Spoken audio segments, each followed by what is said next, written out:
Welcome to another episode of Life and Whiskey. As always, I'm Jordan. Today we're going to look at Arcola. It's a whiskey made here in Wyoming. It's made by the Arcola Distillery in Carpenter, Wyoming, which is I think it's east of Cheyenne.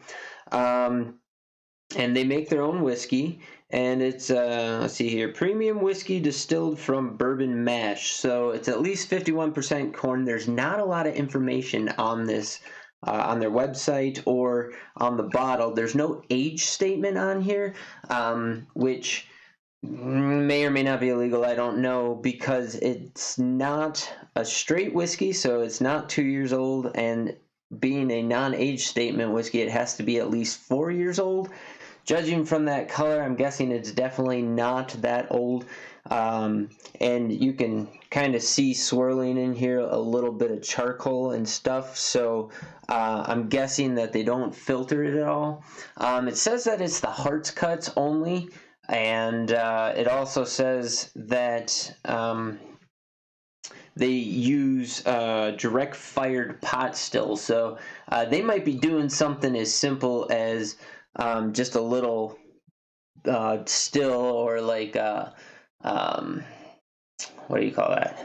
Like a keg with a gas fire underneath of it. Something really small-timey. I don't know. They don't really have a lot of information on there. But the Whiskey Spirit, kind of a good name. Got a train on there because they used to be a train stop back in the day. This is barrel number 33, bottle number 16. It's 80 proof, 40% ABV. Their tasting notes here. So look for distinctive notes of warm caramel, peach, vanilla, and grain.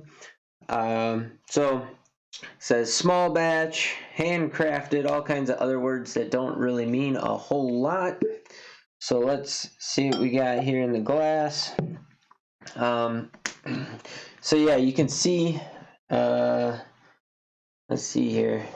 You can see that the color on this is extremely light. There's not really much going on there as far as color goes. On the nose, I get a maltiness, a little bit of a caramel vanilla in there, some grainy graham cracker maybe, and a light fruit. They say peach. I'm going to say apricot. I think it's more of an apricot kind of a smell. It's a light fruit for sure. Mostly the vanilla though. On the taste,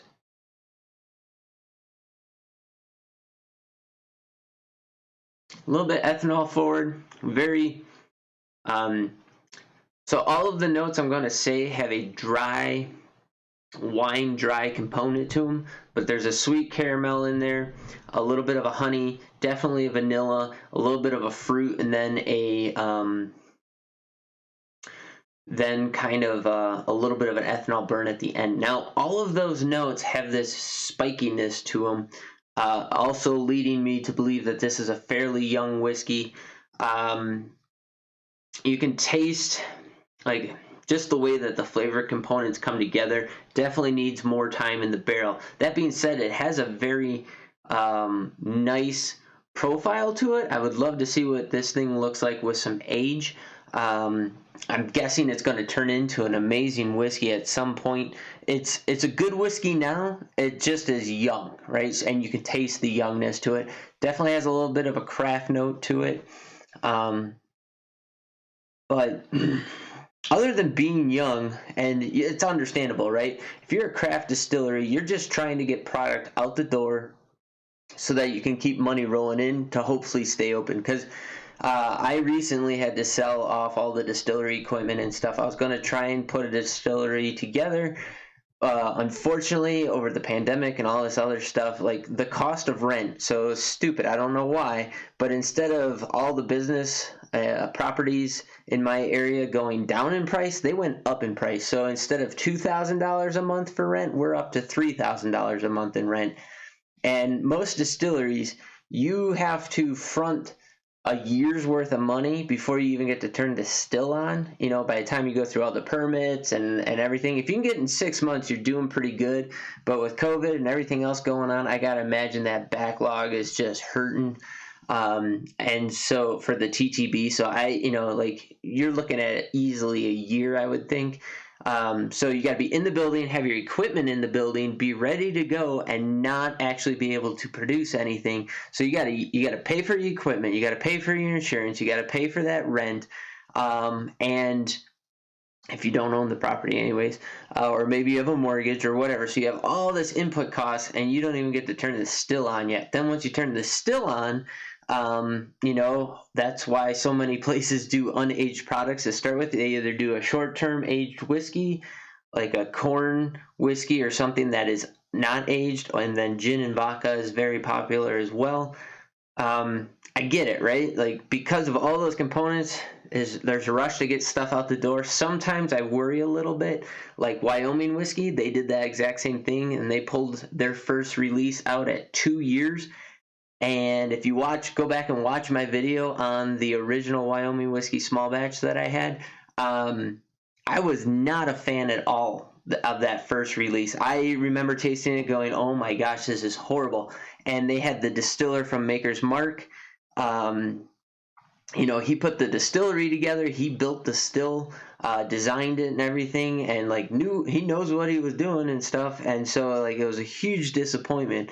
Turns out really all that product needed was more time in the barrel. So now minimum on their products is like 5 years. They have an excellent whiskey. So I did a review of their original small batch.